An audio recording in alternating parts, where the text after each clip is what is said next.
Mesdames, Messieurs, bonsoir et bienvenue à cette autre édition de l'invité de la semaine. On vous l'a dit, tout le mois de mars, la femme est à l'honneur. Et nous avons également le plaisir aujourd'hui de dérouler une fois de plus le tapis rouge à une grande dame, une figure importante de l'univers politique du Cameroun. Elle est également membre de la plateforme Société civile pour le littoral. Elle a été observateur électoral pour les sénatoriales de 2023, il y a quelques jours, le 12 mars dernier, au Cameroun. Et c'est avec beaucoup de plaisir qu'on reçoit Chantal Kabiwa. Chantal, bonsoir. Bonsoir. Comment vous allez? Ben ça va, un peu fatigué. Oui, le terrain, c'est pas souvent facile, mais c'est intéressant. Alors, d'entrée de jeu, il y a des personnes qui savent peut-être qui vous êtes, mais d'autres non. S'il y avait un petit résumé à faire de votre personne, puisque vous avez plusieurs casquettes, vous leur direz quoi? Ben, je suis Chantal Kabiwa, directrice exécutive de l'ONG Servitas Cameroun, une ONG qui a le statut auprès du Conseil économique et social des Nations Unies et qui s'occupe des questions de femmes et de genre. Je suis également membre d'un parti politique, le Front social-démocrate, SDF, coordinatrice nationale des femmes. Et ensuite, je suis présidente du Forum des femmes d'Afrique post-2015. Le Forum des femmes d'Afrique post-2015 est une plateforme d'échange entre gouvernement et société civile. Alors, nous opérons autour des thématiques qui touchent la Commission des Nations Unies sur le statut de la femme.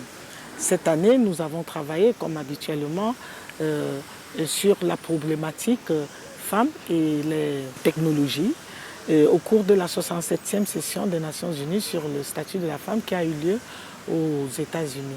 Et autant de casquettes pour une femme, c'est facile?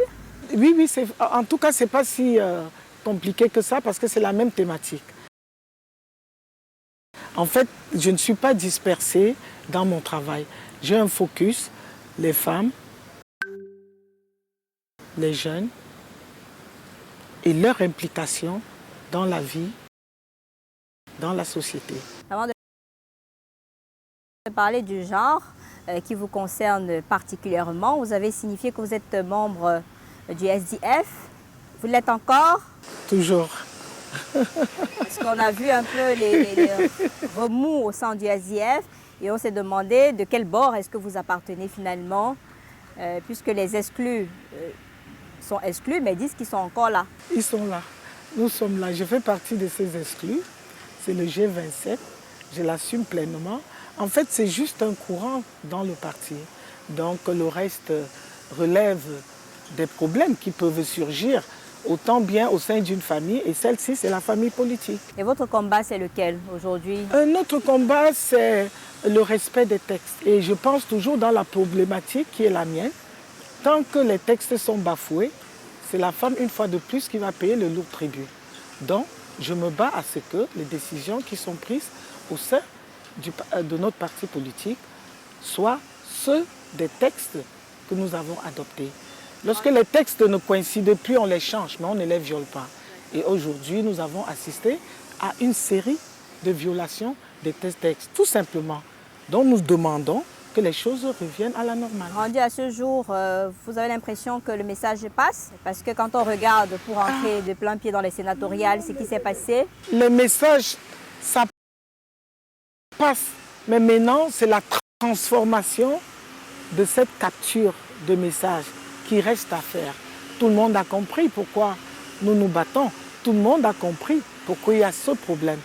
Maintenant, il faut le transformer. Et il faut comprendre que chaque fois qu'il y a un problème, une bataille politique, il y a des gens qui sont défavorisés, il y a des gens qui sont favorisés. Donc ces personnes qui rentrent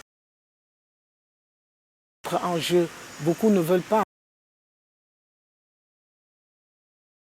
Bien entendu que ça s'arrange, mais je crois que au finish, le bon sens va prendre le dessus. Première incidence de ce qui se passe au sein de votre formation politique, c'est sur les sénatoriales 2023. On a vu ce qui s'est passé dans la MIFI avec les membres du SDF qui se sont retrouvés à donner leur voix au RDPC. On a vu que la base même du SDF qui est le nord-ouest, il y a eu beaucoup de difficultés à lever la tête de l'eau. Ce sont déjà des séquelles. Il faut faire la part des choses. Le nord-ouest est un environnement différent et difficile aujourd'hui, quoi qu'étant notre base.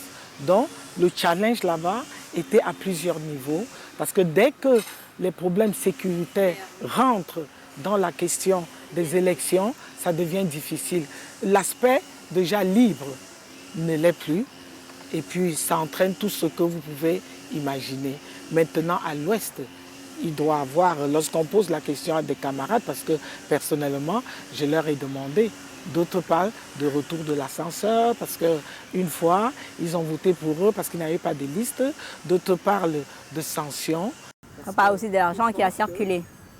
L'argent et les élections, il y a toujours cette vieille connexion qui ne va jamais finir. Donc d'autres parlent de sanctions parce qu'ils pensent que leur direction est déjà de connivence avec les autres. Et pourquoi ne pas le faire à la base? Bon, bref, ça va dans tous les sens et tout. Mais ce qui est sûr, c'est que l'impact, en dehors du message qui est envoyé, parce que le message ici qui gêne, c'est cette plateforme avec les autres partis de l'opposition qui doit être quand même respectée. Il y a une question d'éthique, une question de parole, une question de cohérence qui fait en sorte que ce qu'on dit doit être fait et ce qu'on fait doit être dit. C'est bien compris. Vous étiez sur le terrain pendant les sénatoriales 2023, plus pour la commission genre. Qu'est-ce que vous avez constaté à la fin de cette journée? Alors, ces élections sénatoriales, beaucoup m'ont demandé, mais il n'y avait pas d'enjeu. En fait, sur la problématique sur laquelle je travaille, il y avait beaucoup d'enjeux. C'était une élection soft, puisque le corps électoral était connu d'avance, mais il y avait beaucoup d'observations à faire quant au comportement de la femme pendant les élections tout court, et plus spécifiquement pendant ces élections sénatoriales. J'ai observé beaucoup de choses. J'ai déjà observé l'approche. L'élection reste toujours une appréhension pour beaucoup de femmes. Nous devons noter que ces femmes qui viennent voter sont déjà issues des élections, je crois de 2018, des conseils municipaux pour la plupart. Et l'avantage ici, c'est qu'on n'a plus vu le théâtre habituel auparavant où on pouvait admettre une liste sans femmes. Cette fois-ci, il y avait des femmes. La position, on en parlera plus tard.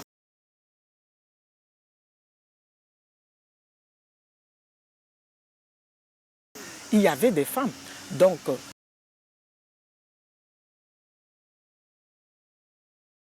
la plupart des partis politiques s'étaient arrangés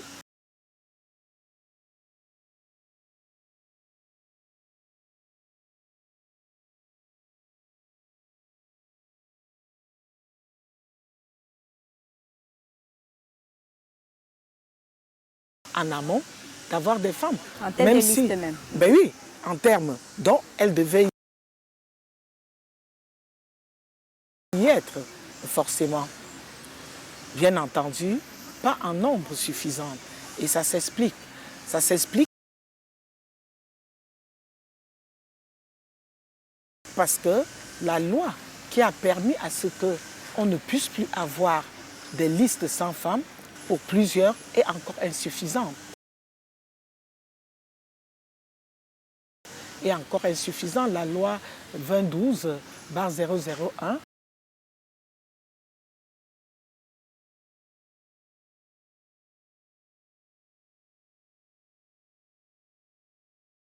est encore insuffisante parce qu'il n'y avait pas ce quota.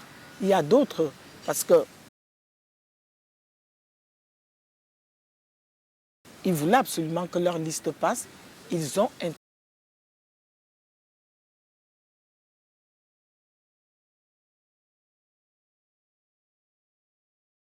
introduit des femmes. Mais à quelle position?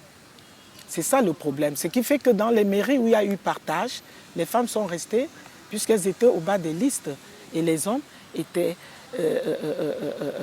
au-dessus. Mais est-ce que ce ne sont pas ces femmes-là le souci? Parce que j'ai parlé avec vous sur le terrain, il y a l'attitude de la femme qui faisait problème. L'attitude de la femme va venir après. Parce qu'en fait, on ne peut pas parler de femmes le jour des élections si elles ne sont pas candidates ou électrices. Donc il fallait bien qu'elles soient déjà électrices. Candidate, c'est autre chose. Donc c'est pour ça d'ailleurs que j'étais là, parce que je savais qu'il y avait des femmes qui étaient engagées, même si elles étaient en nombre réduit.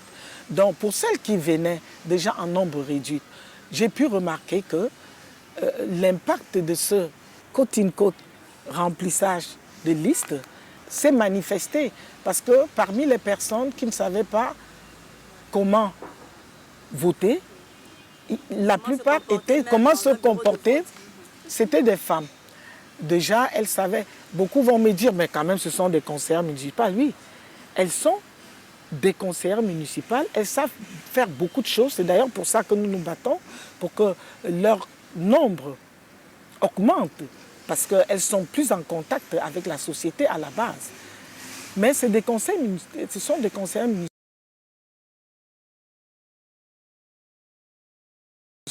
d'un autre genre. Elles veulent le terrain. Maintenant, lorsqu'on entre dans un bureau, elle n'est pas assez informée pour qu'avant d'entrer, qu'elle regarde son nom sur la liste pour faciliter son acceptation ou bien sa prise en charge dans la salle. Elle doit regarder son nom sur la liste. Ce n'était pas toujours automatique. Sur 10 personnes qui regardaient la liste avant d'entrer, il y avait très peu de femmes, c'était compliqué. Et celles qui le faisaient, elles étaient accompagnées. Donc il y avait aussi ce côté accompagnement qui était ambigu. Oui, pour les guider, mais jusqu'où? Et il y a une limite. Est-ce que la consigne de vote n'est pas donnée et qu'elles le prennent comme faisant partie de l'action qu'elle doit faire? Vous comprenez? Donc on a observé, dès qu'elle entre, en fait, parce que j'étais au centre, au lycée Josse, donc on les observait dès leur entrée, dans l'enceinte même du lycée Josse. Dès qu'elle entre, elle sait qu'elle a quelque chose à faire, mais on sent qu'il y a une gêne pour la plupart. Elle a des appréhensions, elle se pose des questions et tout. Elle ne fait pas déjà la différence entre observateurs, ELECAM, la commission électorale. Donc beaucoup systématiquement, parce qu'elle avait vu des femmes en chasuble, elle se sentait à l'aise. Automatiquement, elle venait vers nous. Bonjour madame, ça se passe comment? Je suis venue voter. Et même aussi, on a remarqué qu'en termes de représentants des partis politiques dans les bureaux de vote, il n'y avait pas de femmes. Non, il n'y avait pas. J'ai vu une seule femme d'un parti que je ne vais pas citer ici pour ne pas... Pourquoi pas? Il faut les valoriser. C'était du PCN, elle était femme, elle représentait son parti politique. Mais sinon, les femmes qui étaient dans les commissions locales représentaient soit l'administration, soit ELECAM. Il faut reconnaître qu'il y a eu une avancée sur ce point. Parce que nous sommes quand même dans ce programme, parce que c'est un programme, il faut le dire, Femmes et Élections, c'est depuis 2004. Nous avons vu progressivement l'implication des femmes dans ces commissions locales. Et sur ce point-là, ELECAM et l'administration ont fait des efforts.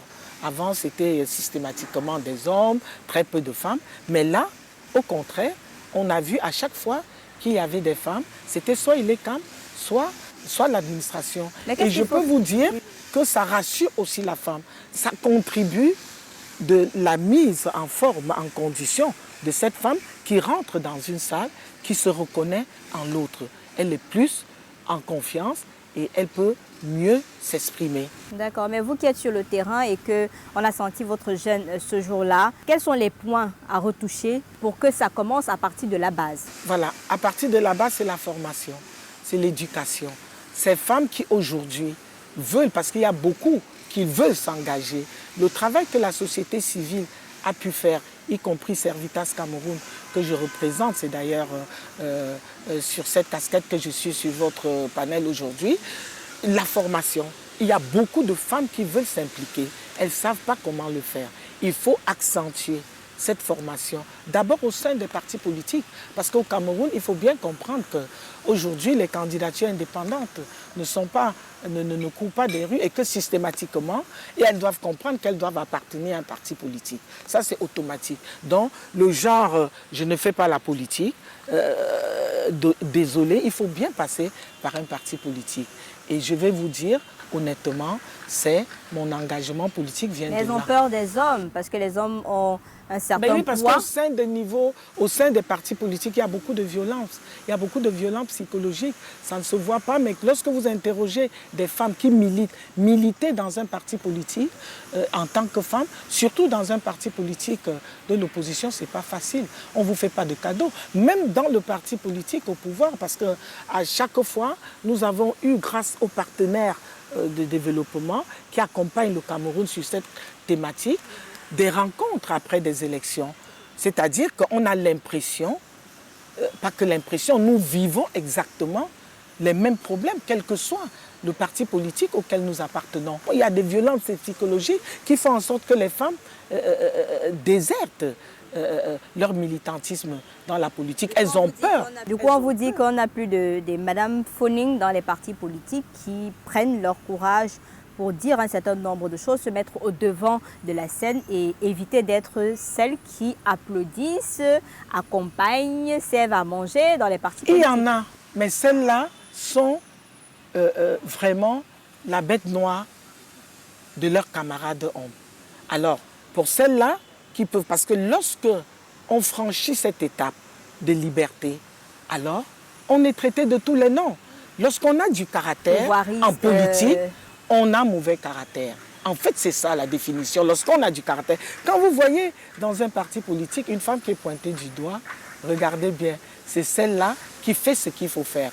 Et bien entendu, manque d'éducation, manque d'instruction assez poussée, déjà en amont, ça fait en sorte qu'on n'a pas toujours le soutien d'autres femmes.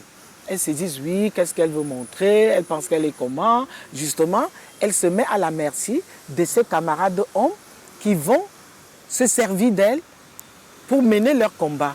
Parce qu'il y a beaucoup d'hommes qui ont peur, ce sont parfois des lâches, qui ne veulent pas venir de manière frontale, qui vont aller chercher les autres pour dire oui, elles vous utilisent, elles vous manipulent, donc elles vont, ok, vous voulez les femmes. Ça va créer des clans et les femmes vont se détester entre elles. D'accord, vous voulez les femmes ensemble. Voilà, vous voulez les femmes, les voici. Okay? Dès que ça vient d'eux, c'est parce que ce sont des femmes qu'ils peuvent, entre guillemets, manipuler. Je n'aime pas tellement utiliser ce terme concernant des femmes parce que c'est réducteur. Il leur manque seulement un sursaut d'éveil. Et ce sursaut d'éveil passe par la formation, par l'éducation poussée. Et une fois qu'une femme a tout cela, je vous assure, elle est dégagée de ce fardeau.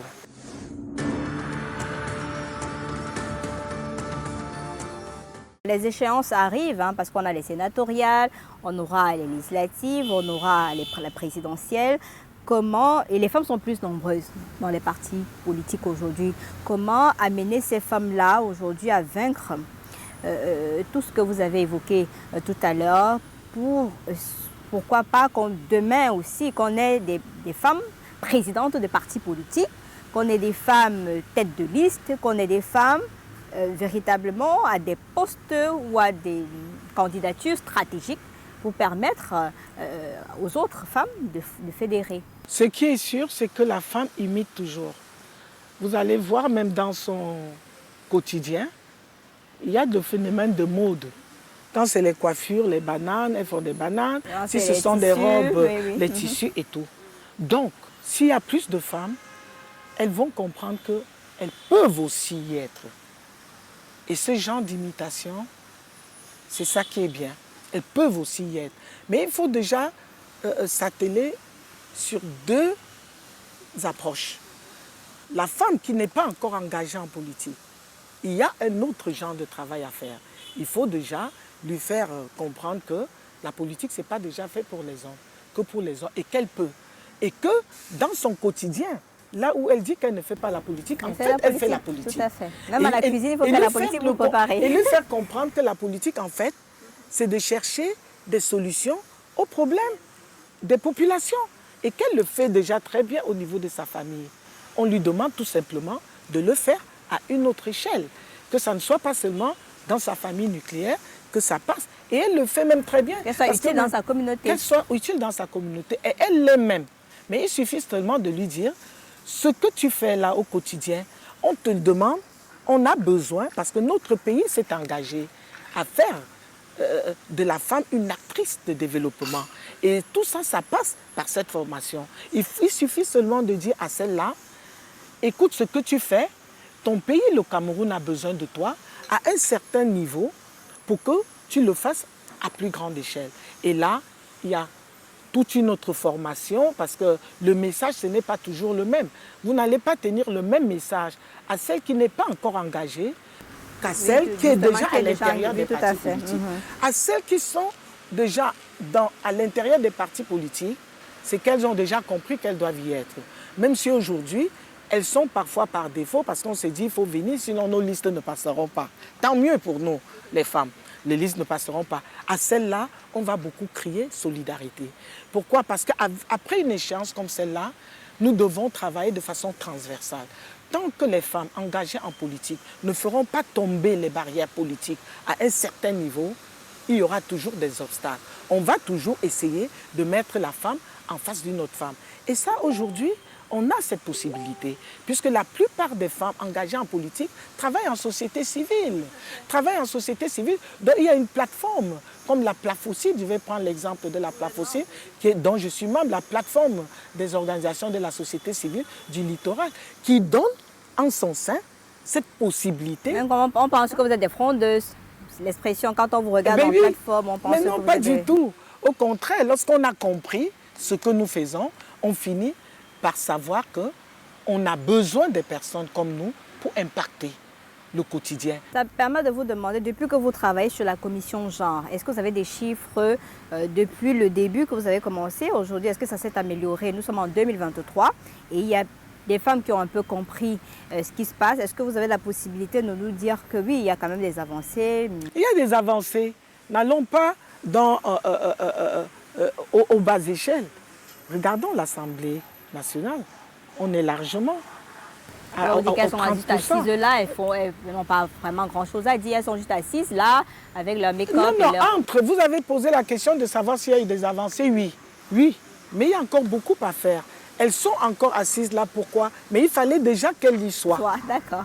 C'est ça. Là, c'est un autre débat. C'est pour ça que nous parlons du processus. C'est un processus. Si elles ne sont pas là, vous n'allez pas leur demander de faire des choses si elles ne sont pas là. Ça, donc, c'est déjà appréciable le fait qu'on passe de 13% dans les années antérieures à 31%. Vous voyez un peu, on a inversé et c'est une avancée significative. Il y a un travail qui est fait sur le terrain de la société civile et de l'autre côté, il y a des récepteurs. Maintenant, l'aspect que vous évoquez, c'est leur rôle au sein de ces institutions. Ça encore, c'est autre chose. C'est d'où l'importance de faire tomber les barrières politiques. Parce que je vous l'ai dit au début, quel que soit le parti politique auquel on appartient, on a tous les mêmes problèmes. Alors, ça sert à quoi cette discipline de parti politique dans un hémicycle comme l'Assemblée nationale? It just doesn't make sense, comme disent les anglophones. Ça n'a pas de sens. Là-bas, quand nous arrivons, nous devons être une et une seule. Nous devons nous focaliser sur ce qui va faire booster cette émergence-là. Parce que le Cameroun, ce n'est pas en termes de loi qu'il y a blocage. Parce que le Cameroun a ratifié pratiquement toutes les lois en faveur des femmes. Ça, il faut le dire. Mais c'est la mise en œuvre qui est difficile. Alors qu'on appartienne au SDF, au RDPC, à l'UDC ou à autres, sur ce point-là, nous devons être une à se battre. L'élection présidentielle arrive. On doit espérer avoir une femme, pourquoi pas candidate à la tête de la présidence de la République, ou alors que dans les prochaines nominations, qu'on ait une femme Premier ministre? Ce n'est pas les exemples des femmes. Il y a eu des femmes. Oui, on en a, mais dans notre contexte, au Cameroun, c'est assez difficile parce qu'on est dans un système patriarcal qui coince un peu tout. On sait, mais ça ne veut pas dire que les femmes n'ont pas franchi ce stade-là. Elles ont franchi ce stade. Maintenant, c'est l'appui qu'elles peuvent recevoir d'autres femmes. Qu'elles aient franchi un pas, franchement, c'est admirable. Parce que lorsqu'on voit une élection déjà au niveau local, ce que ça peut faire comme pression sur la femme, regardez à quel niveau. Et les femmes doivent comprendre que nous n'allons augmenter, accroître notre nombre qu'à travers les élections. Parce que si nous attendons les nominations, regardez tout ce qu'il y a eu comme nomination. Aujourd'hui, tout le monde est agrippé sur les 30%, les 30 personnes que le chef d'État va nommer. Et même là, à chaque fois, on est toujours peu nombreuses. Donc, pourquoi ne pas inverser la tendance? Nous savons que nous regardons les listes électorales. Nous regardons les listes des candidats. Nous savons déjà qu'il y aura très peu de femmes au Sénat. Pourquoi ne pas nommer 50, pas quelques-unes? Au moins 50% de 30%, il y a 30 personnes. Pourquoi ne pas nommer 15 femmes et 15 hommes? Au moins pour faire l'équilibre. Parce que la voie des nominations n'a jamais été favorable à la femme, malgré les discours du chef d'État très positifs en faveur de cet engagement. Le Cameroun a ratifié tout et le chef d'État lui-même, dans ses discours, met la femme au cœur. Mais il faut se demander, mais où ça coince? Où ça coince? Cette fois-ci, c'est lui, et à lui tout seul la responsabilité. Il a la possibilité de nommer 30 personnes au sénatorial. Et il sait bien que même si ces 30 personnes sont des femmes, elles ne seront pas 50% au Sénat. Donc, il faut qu'il y ait au moins 50%, ça veut dire 15 femmes sur les 30 personnes qu'il doit nommer pour renforcer ce discours positif, son engagement vis-à-vis de faire de l'égalité une réalité au Cameroun. Et nous avons la possibilité, puisqu'on a ouvert le mois de mars aux femmes, qui sont des modèles, des exemples à suivre, il y a la possibilité d'adresser un message à ces femmes-là, même à la jeune fille, parce que ça commence toujours aussi par la base, la nécessité de s'investir dans la politique pour que demain, il y ait un peu plus d'espoir, un peu plus d'engagement de la femme, un peu plus de représentativité de la femme. Vous qui êtes dans le combat depuis une décennie, plusieurs décennies aujourd'hui, vous leur diriez quoi pour terminer? Écoutez, aujourd'hui, l'éducation, voire l'instruction, a été toujours pointée du doigt comme l'un des facteurs, l'un des freins, l'un des obstacles à franchir pour libérer la femme. C'est pour ça qu'une tranche d'âge de femmes engagées en politique ont certaines difficultés, connaissent encore certaines difficultés. Mais la jeune fille qui va être la femme de demain ne doit plus connaître ça parce qu'aujourd'hui, tout le monde, ou presque, connaît l'importance d'envoyer la jeune fille à l'école. Non seulement de l'envoyer à l'école, mais qu'elle y reste le plus longtemps possible. Donc, cette future femme engagée en politique n'aura plus les mêmes problèmes que nous, que nos mamans, que nos tantes, qui d'ailleurs sont très efficaces malgré ce niveau d'instruction réduit. Donc cette jeune fille, qu'est-ce qu'elle veut d'autre? Qu'elle s'y engage. Le Cameroun a ouvert la porte, la société civile est là pour les former. Nous comptons encore sur les partenaires pour renforcer ces capacités de ces jeunes filles. Ce sont elles, et rien que sur elles, que nous comptons pour que demain soit meilleur qu'aujourd'hui. Et aux femmes qui ont encore peur de lever le pied et aux femmes qui restent des obstacles pour les autres femmes? Les femmes qui ont peur de lever le pied se trompent, elles doivent le faire parce qu'elles sont protégées par la loi. Même si à un certain niveau, le degré d'instruction leur est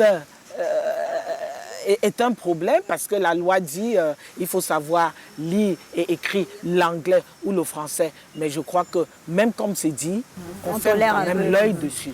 Donc qu'elles y aillent et qu'elles fassent ce qu'elles peuvent faire, qu'elles n'aient pas honte parce que toujours cette pudeur et tout fait en sorte que la femme, pendant les élections, elle veut battre campagne, elle a peur de ce qu'elle va dire, elle se regarde, elle se dit est-ce que ma tenue est correcte, est-ce que je suis bien bagadée, tout ça. Non, quel silence, parce que les hommes, quand ils arrivent devant un micro, ils veulent être élus, ils s'en fichent, s'il doit mettre le à la place de là, il s'en fiche, il veut faire passer son message. Apprenons nous aussi à faire passer notre message parce que c'est nous qui tenons les foyers, c'est nous qui tenons la société. Nous faisons beaucoup de choses à travers nos associations. La politique nous invite tout simplement à transformer cette force, à transformer ces capacités en réalité et en faisant en sorte que nos filles, nos jeunes filles et d'autres femmes qui ont encore peur, qu'ils nous suivent. Et ça, c'est pour le bien de notre pays, parce que nous sommes plus nombreuses et que tant que nous ne serons pas assez aux endroits de prise de décision, les décisions qui concernent la grande majorité des personnes qui sont les femmes ne seront jamais bien prises parce que nous sommes mieux placés pour savoir ce qu'il faut pour nous. C'est avec tous ces mots de motivation, Chantal Kabiwa, qu'on va vous dire merci d'avoir accepté notre invitation. C'est moi qui vous remercie. Je vous remercie d'autant plus que ça faisait un temps, à cause de mes préoccupations, j'ai toujours décliné votre invitation. Je vous dis merci, je vous félicite pour votre courage parce que vous avez dû insister, vous n'avez pas baissé les bras et c'est ce genre de femmes qu'il nous faut pour un Cameroun émergent. Merci à vous. Mesdames, Messieurs, ça a été un plaisir d'être des vôtres pour cette autre sortie sur Canal 2 International. Je vous retrouve la semaine prochaine avec une autre femme, ce sera la dernière de notre série. Bonsoir.